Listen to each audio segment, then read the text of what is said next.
Okay, as you can see, the Sylvan is following behind me, and we are heading to Patoka Lake, one of my favorite lakes here in southern Indiana. We're going to go and try it out, see what happens. I've got a little extra security along, a couple extra long paddles, and hopefully everything will go as smooth as possible. Let's get on out there. Glad you came along. Hope we don't get stranded. All right. Let's go.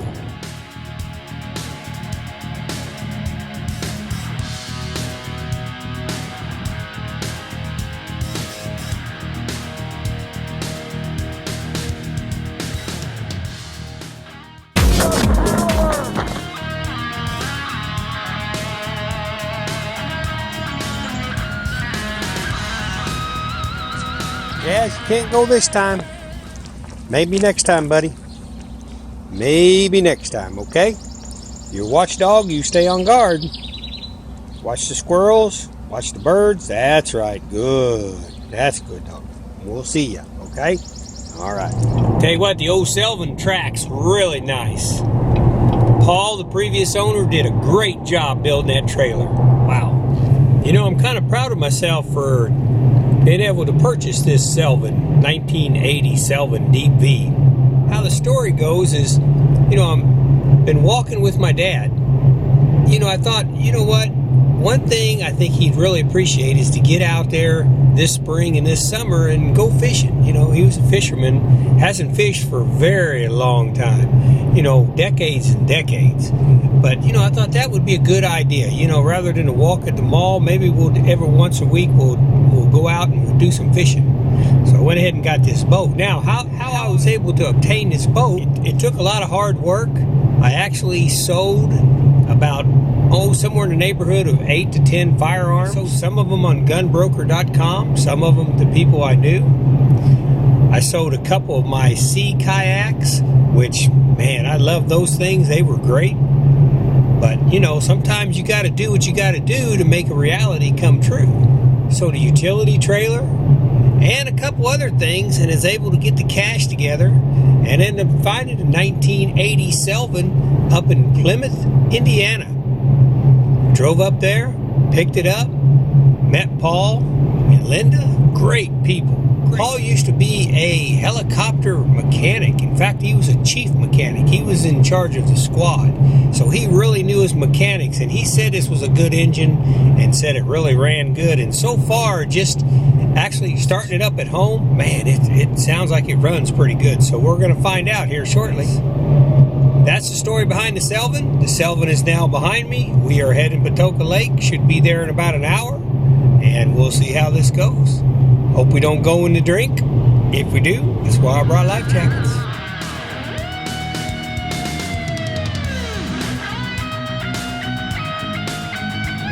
You know, the thing about launching a boat at a big lake like this is all the boat ramps aren't necessarily the same. So like one of the first boat ramps that I'll pass here at Patoka Lake is super steep. And, you know, apparently the bank, I guess the bank is like super steep, you know, where they had to put the ramp in. That's one that I am not anxious about.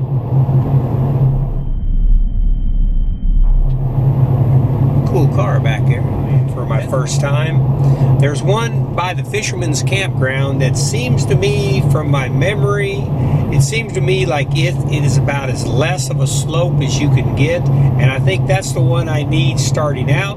The better I get, the more steeper the ramp, no problem. But especially by myself, I'm going to try the less angled one and see how it goes. We're about 30 minutes away.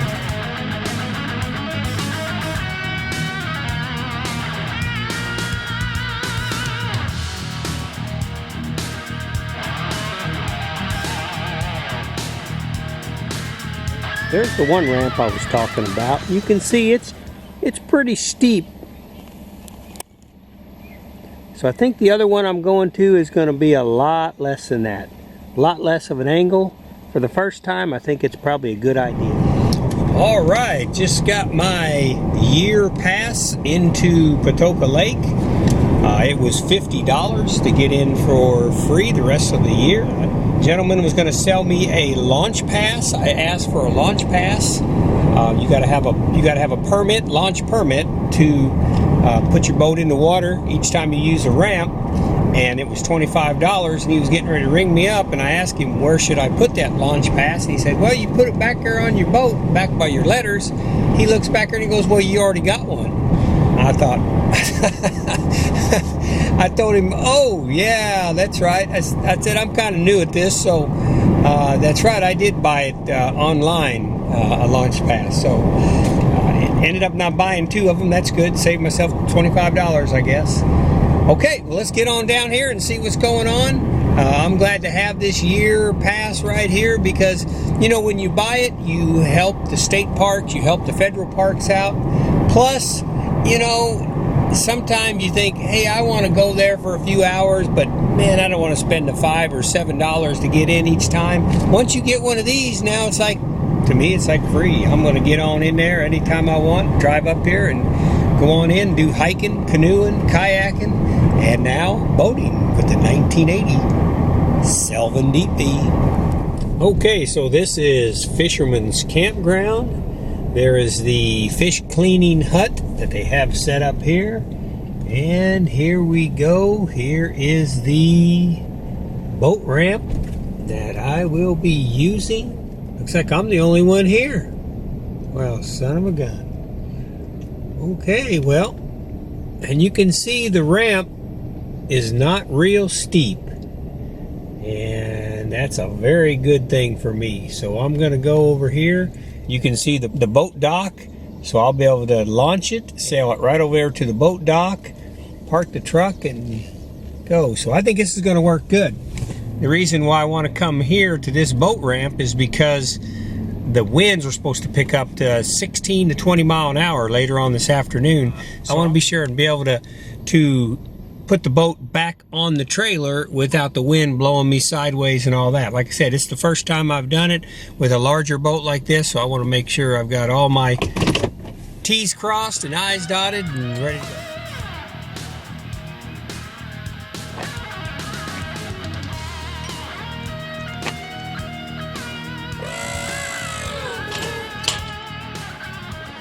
All right, so the first phase was good.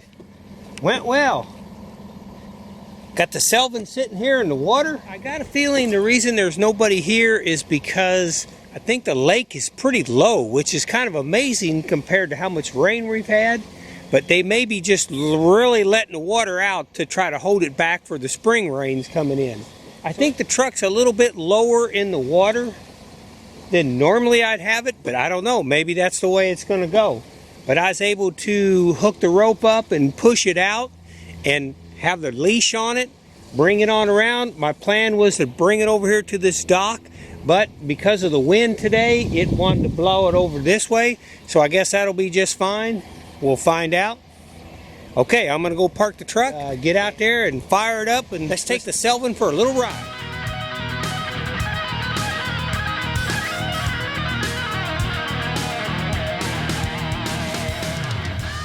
Okay, the Sylvan's looking pretty peaceful right there. Let's see if he'll fire up and go for a little run.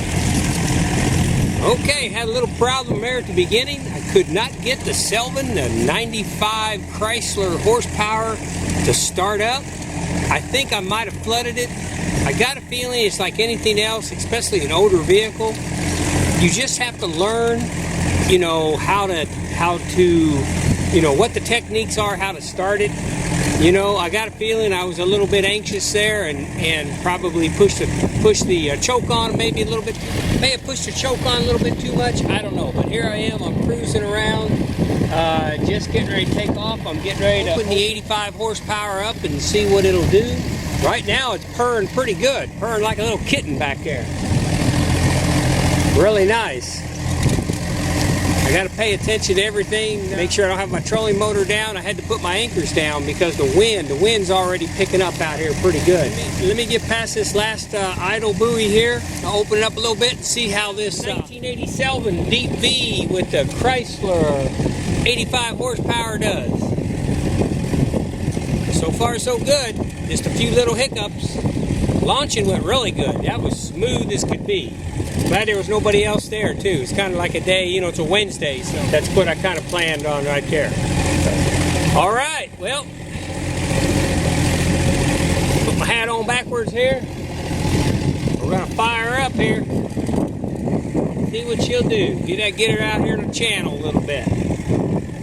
Oh, I better turn my depth finders on and stuff too. I don't have those turned on. I better turn them on. Okay, got my depth finder working up front, 30 feet of water, pretty good. All right, I'm gonna go out here on this channel, open up the 85 horsepower and see what happens there. I see there's a few things floating in the water here, a little log coming in the water. All right, let's see what she'll do here.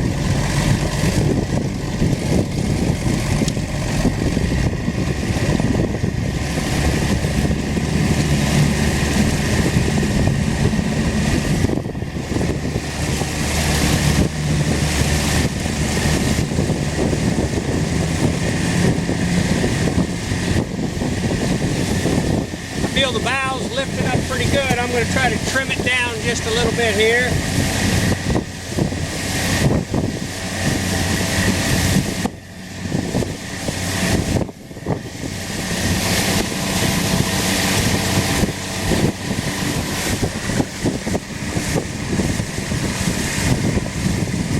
I got to check out my tilt. My tilt doesn't seem to be working right. It doesn't seem to be tilting right. I need to get the front end down. Let's slow her down.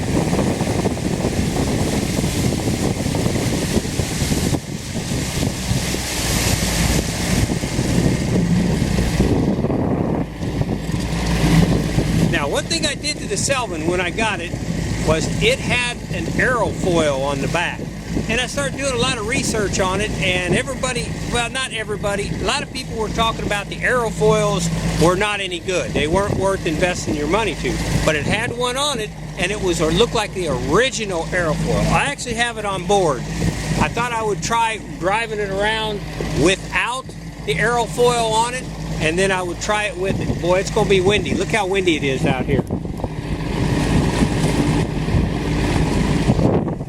Yeah, it's going to be a windy day today, I can tell that. I noticed my trim wasn't working very well.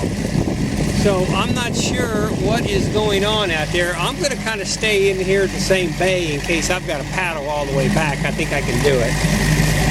But my trim here, okay, so now the trim's working. You can see that.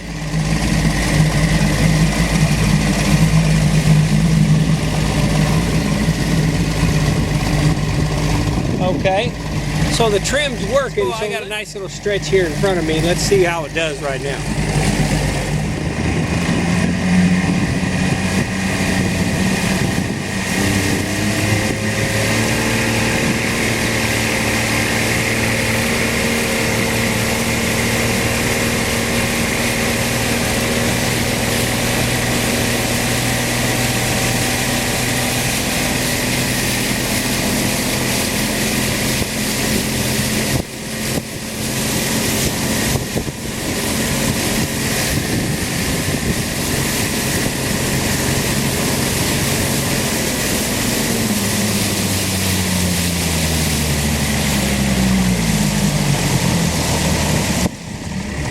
Okay. Not like being a beginner at this kind of stuff, you know it? So what I've got is I can't get the trim to work when I'm actually going, which is pretty bizarre. The trim definitely should work so I can trim it out. Like if the trim will work right now.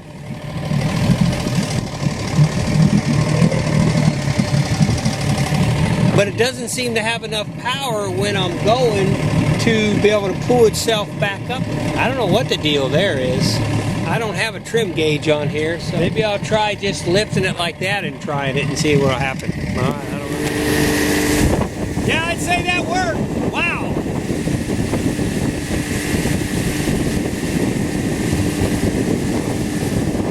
I don't know how fast I'm going, but I tell you what, I'm going pretty dang fast out here. Woo! Man, holy cow. So I'll just have to remember that.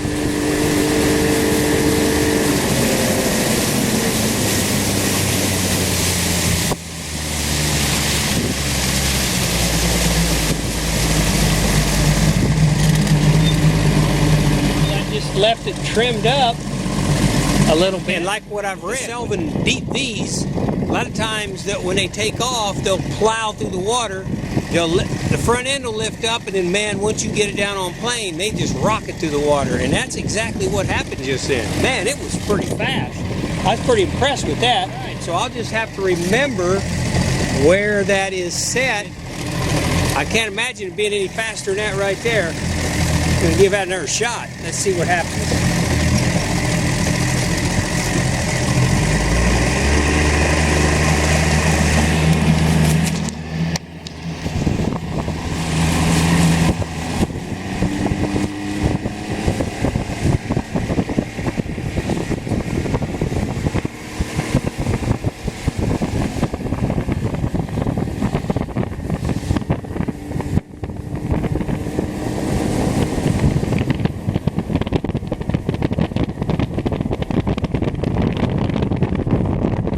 Hey man, I'm telling you, this thing's kind of scary fast. Holy cow. I'm sure I'll get used to it, but man, oh man, it's like a rocket ship. Wow. I'm pretty impressed with that. Holy smackaroo.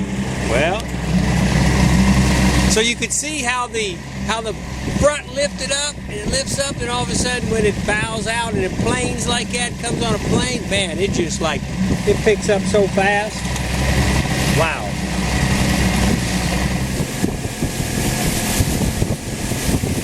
She turns pretty nice.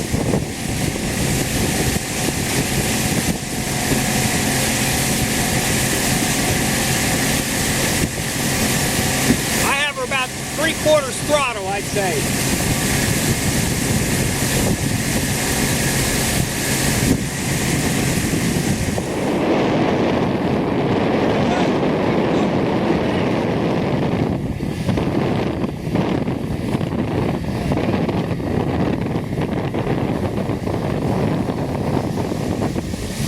Check out, make sure it's not leaking any water. I'm going to check out my trolling motor, do a little fishing here. That's pretty impressive right there. I'm pretty happy with that. All right, glad you came along. Okay, that was pretty interesting. Had my first bouts with anchors, trolling motors, getting stuck on limbs underneath the ground.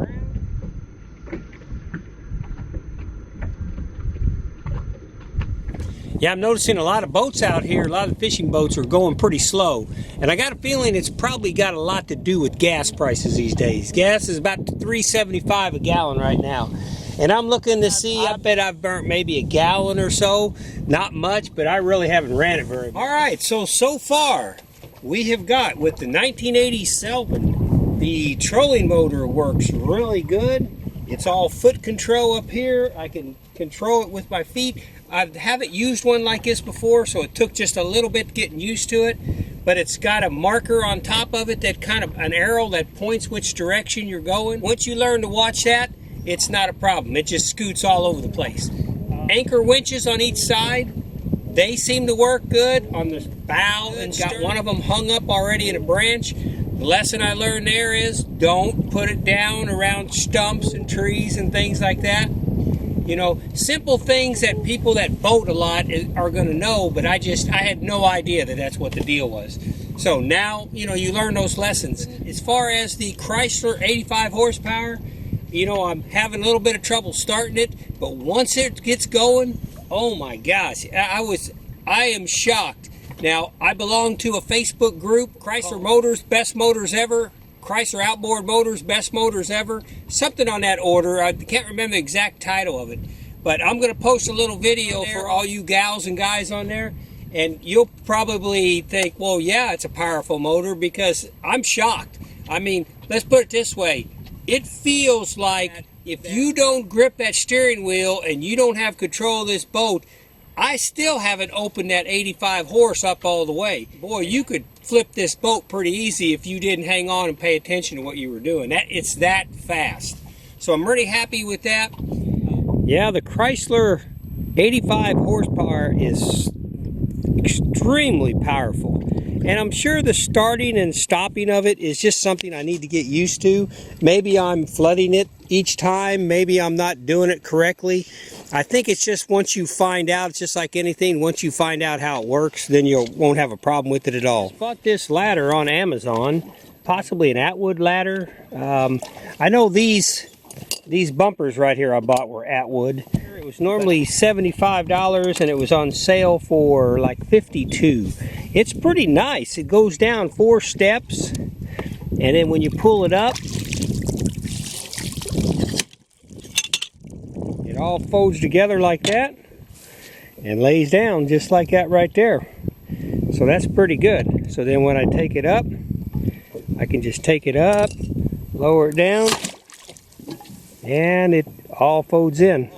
Even if you have a fishing boat, if you go out in colder climates like the spring, fall, or winter time, you should always have a ladder just in case somebody does fall off. There's a way for them to get back in the boat. Especially with the Sylvan here, it would be a little bit difficult to try to scramble and get up on this boat. You know, it's a little bit lower here in the back, but the problem is when you fall into super cold water like that, your muscles freeze up so fast that it's just, you can cramp so fast that it's almost impossible. All your strength gets zapped so fast in super cold water. And in fact, right now, as I'm talking, a few hours north of here, Lake Monroe by Bloomington and the IU campus, they're searching for 2 students that went out with a group of people. 2 of them jumped in the water and apparently froze up, cramped up, and went to the bottom, and they're actually searching for them right now. Yeah, be careful if you go out in cold water, and get you a ladder. I think that was a real good idea.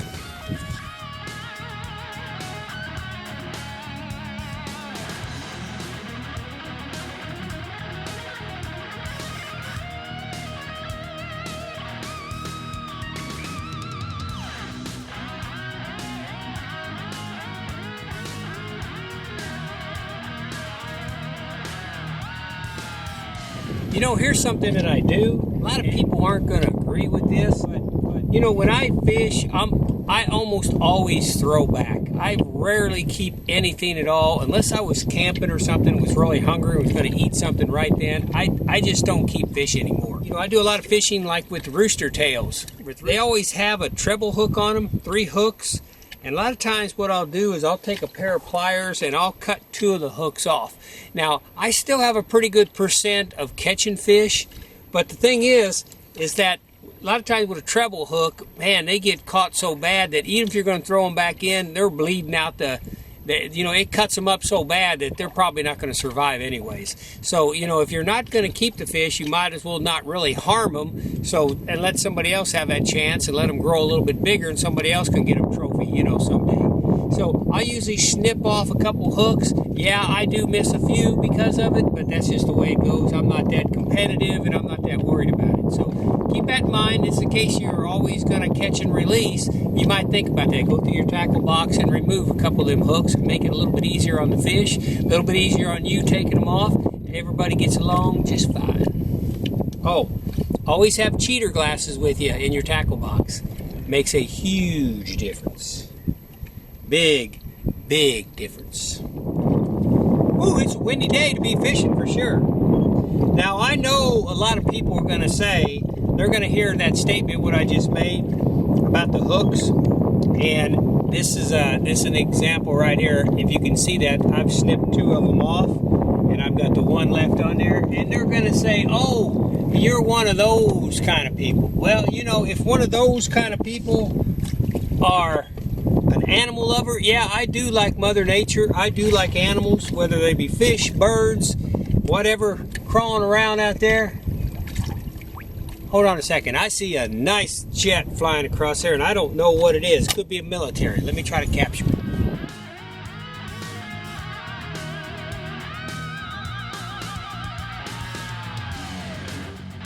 Okay, I'm not sure what that was. The only way I can tell is a lot of times when I get back and I edit this film, I'll be able to zoom that in and see if that was a military plane or if that was just a commercial plane going across. That's one reason why I come out here and I bought this Sylvan boat.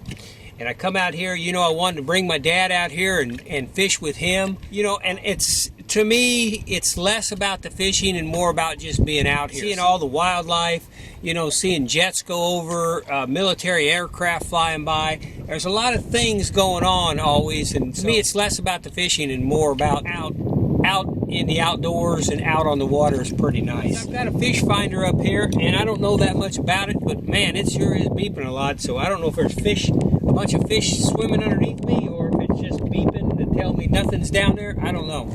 So anyways, I'm going to rig up a little rooster tail and see if I can't do some good.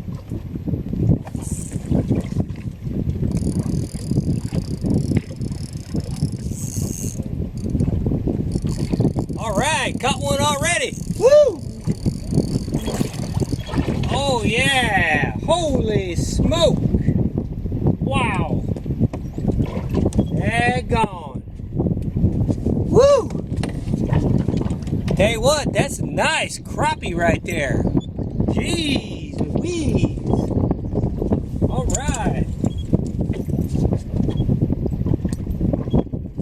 You know, I think that fish finder, I think that's what it's saying. I think there's a lot of crappie around here. All right. Thank you, buddy. Woo! Yeah.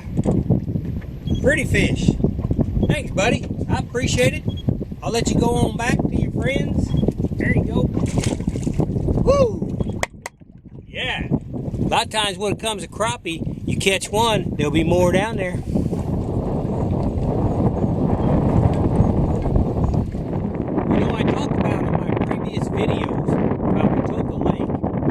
So nice because it's left pristine. There's a few marinas here on the lake itself, but if you look at the shoreline behind me, all the shoreline around here, there are no houses, no boat docks. It's just nature, and it's so nice. It really is a treasure in the Midwest.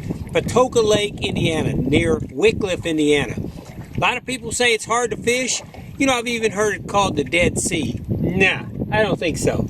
I think people are just a little bit impatient these days and don't want to take the time to come out, relax, and cast a few and see what happens. There's some big fish in there, there's no doubt about that. Well, this has been one learning experience for sure. Just got both anchors stuck again. It must have been like a tree down there. I had both of them stuck. So I just got on the trolling motor and kept working it and working it. At one point, I got the trolling motor, got the rope around the trolling motor. It's like, oh man, it's just getting worse. Well, eventually I got them free. Man, there's a lot to this boating. I mean, you see these guys out there and they make it look so easy, but man, when you're dealing with trolling motors and dual anchors, and some of them got them big arms that go down and grab down the bottom of the lake, I mean, it's like crazy. But, you know, there's no better way to do it. Get out here and just learn it. Sun's getting hot. I tell you what, one investment, if you ever buy a boat, make sure you have a top like this, because I can't imagine being out here in this sun. It's about 80 degrees today, but this sun is so hot, man, I can't imagine just being out here and just being roasted like that. Even if you had clothes on. You notice I got long sleeve shirts on.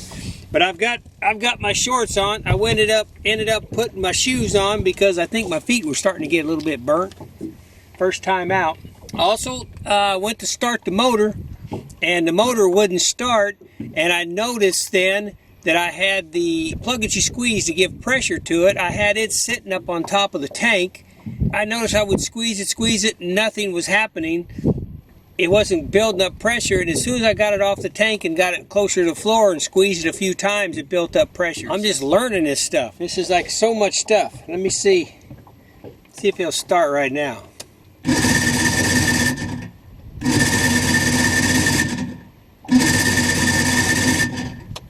Still not starting it, but you know, I may have flooded it already again. I don't know. See, that's why I'll probably end up selling the Sylvan, because you know, if you knew about motors, like my son-in-law, Jared, man, he'd pop that top off there, man, he'd get that baby fired right up. He'd find out exactly what's wrong with it, and he'd fire it right up. I can't do that. I don't know that kind of stuff. You know, I guess I'm going to have to, if I'd end up keeping a Sylvan, I'm going to have to read about the motor. I'm going to have to ask the people on the Chrysler Facebook page, Chrysler Outboard Facebook page, and I'm just going to have to find out, what do you do like right now in this situation? You know, maybe I ought to carry some starter fluid. I don't know. The motor seemed like it's running good. Anyways, that's the way it goes. But I tell you what, I'm not going to fret about it. You know, I've got one anchor down, not both of them, just one anchor. And I'm going to go ahead and fish this little bay and see if I can't catch me some more crappie or maybe even a bass. Might as well. I'm out here, right? Cheers. Well, the challenges continue. I just got stuck on a stump. Had to use my trolling motor to go back and forth and spin around it a bunch of times before I was able to get off of it. Wow. Man, this has been a day of lessons for sure. I'm gonna try to get out here a little bit, or put my anchor down, go ahead and put my life jacket on. I think I'm gonna call it a day and head back in. Ah, I see a couple eagles out here flying. Nice. Very nice.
Yeah, if I can get this boat, if I can figure out how to get it started each time and it runs, boy, I tell you what, it runs strong. Holy cow. Alright, well, here comes my next challenge. In order to see if I can't put this back on the trailer.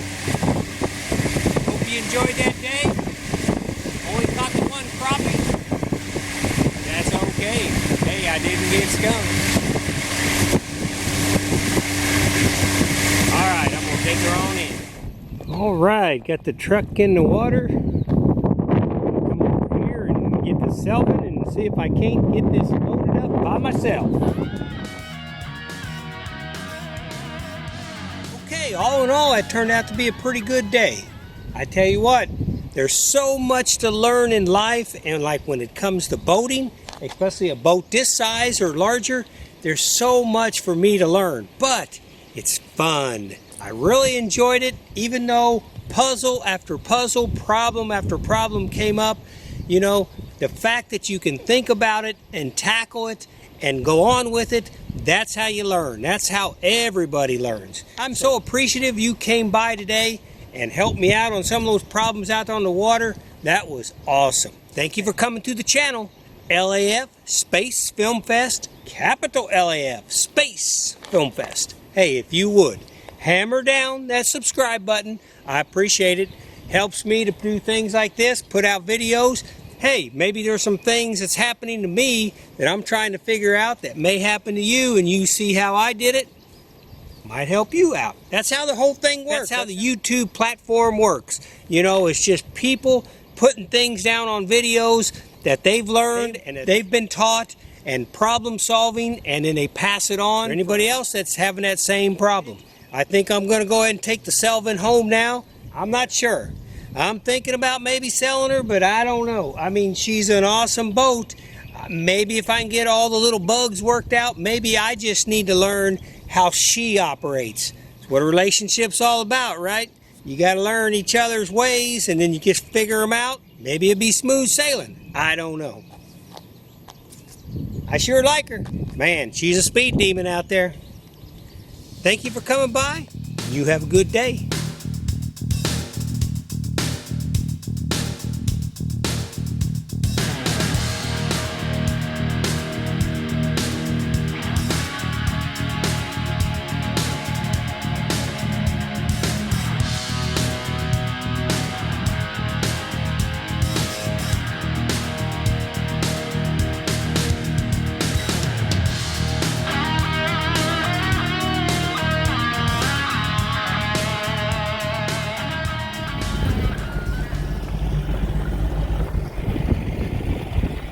1980 Sylvan's pretty dang fast. Woo!